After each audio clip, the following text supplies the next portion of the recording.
Hello everyone and welcome back to the channel. Today we'll be continuing into the finale of What If Beerus arrived after GT.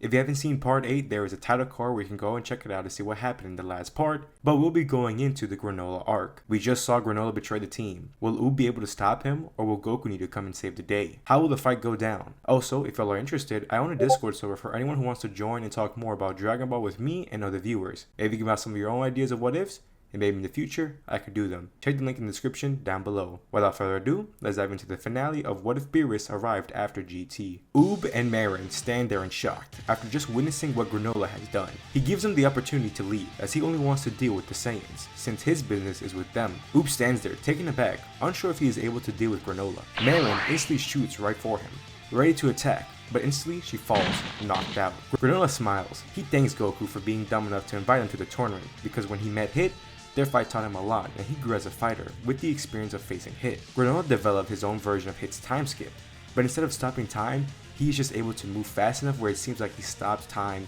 when in reality, his speed has gone so much better, where it seems like he doesn't move. Granola looks right at Oob, asking if he will try to attack him, or take his chance to leave. Oob stares at him, remembering when they first met, and how Goku told him that if the case were to appear, he would have to be the one to take out Granola. Oob remembers the explanation that Goku gave about how Ultra Instinct works, and begins to try to calm down, trying to tap back into the form. Granola sees what he is trying to do and quickly tries to approach him to knock him out, but right before Granola can strike Oob, Oob dodges the attack, entering into Ultra Instinct Sign State. He isn't able to tap back into the mastered version, but manages to pull off next best option. Oob instantly strikes at Granola, sending him flying. Their fight continues into the sky, as Oob is trying to keep everyone on Earth safe. He asks Granola to stand down as he does not want to have to kill him, but Granola doesn't back down. Oob is holding back as he doesn't want to take a life, but Granola sees this weakness and exploits it, as their fight continues, with Granola managing to get some hits on Oob, and does significant damage to him. They fly all throughout the planet, causing major pressure impacts, as they stand in a deserted wasteland, as Oob asks why does Granola want revenge on the Saiyans, as he would then explain on how his mother was slain by the Saiyans, and they worked for Frieza's army. He then explained how the people he used to work for betrayed him, and tried to have him killed, and also how Frieza, when he was resurrected, he destroyed his home planet, and that's when he lost his only parent figure he had left, Naito, and his home planet. Granola was dedicated, wanting revenge on Frieza for what he did, but he lost that chance after the fact when he was told by Goku that Frieza was taken out by him. That's also when he notices Goku's tail, and instantly he knew he was a Saiyan, but he knew that he was no match for Goku, so he couldn't take him out. But when he met everyone else, he had confidence he could take them all out, but just needed to wait for the right moment for Goku to leave.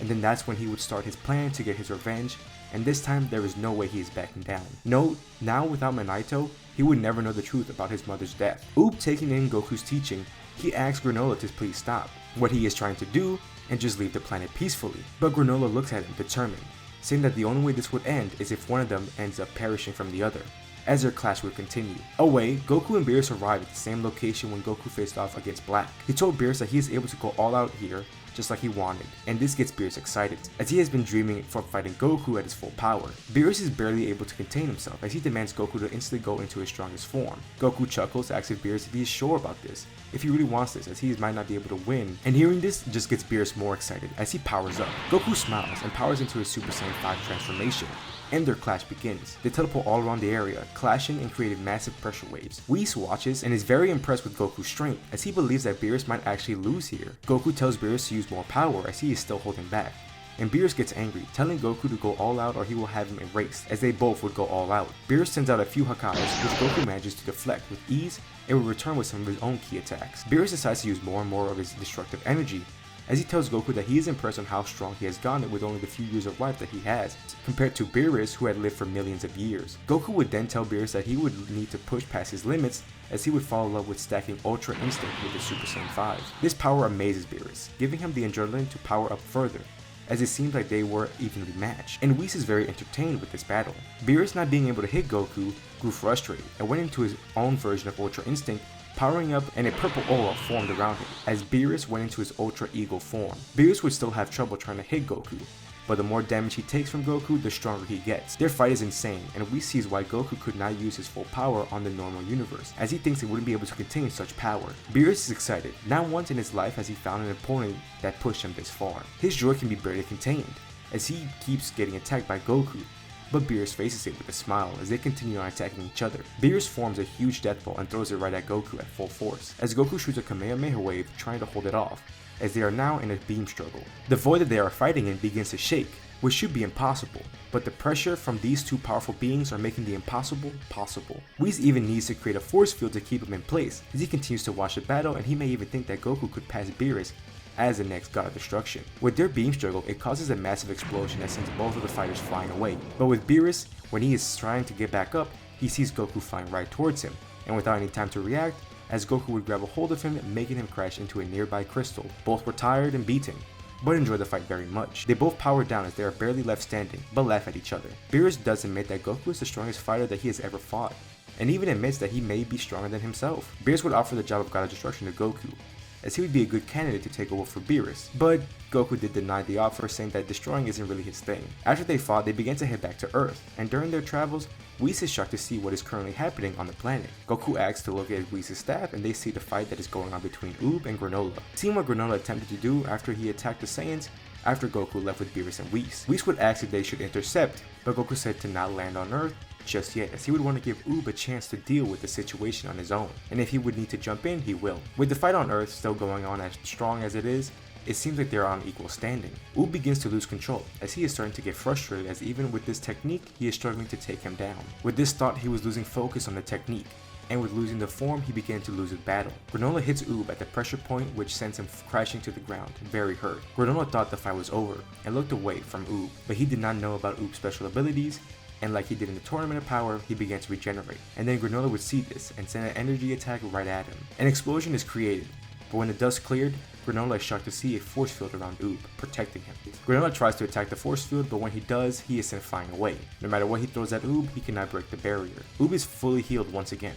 He calms down, focusing hard with the barrier still up. Granola tries harder, panicking about what is about to come, but once Oob's hair glows white, the barrier breaks open, as suddenly Oob is behind Granola, and with a sudden rush, Granola is hit with a flurry of punches. Oob looks at Granola and tells him once again, saying he can leave the planet peacefully, and this is your last chance. Granola looks down and agrees as he begins to fly away, and Oob is glad that he did not have to kill Granola, and would power down. But once Granola looks back to see him powered down, he uses his chance to try to shoot a killing blow to Oob. Oob powers up back into Ultra Instinct, and he deflects the attack. And with a somber look on his face, he charges a Kamehameha wave, teleporting right in front of Granola, and shoots it at him, point blank range, erasing Granola completely, ending him. Oob powers down, kinda upset that he had to take a life, and ending Granola, similar to how Goku felt when he had to take out Frieza for the first time. Goku lands on Earth, asking what had happened, even though he did know what went down, and felt bad for Oob as he sees how he did not want to take down Granola. Goku does go to Oob, and says that he is proud of him, that he tried to save Granola, and that's what counts. Goku knew he could have stopped the battle before it came down to the situation,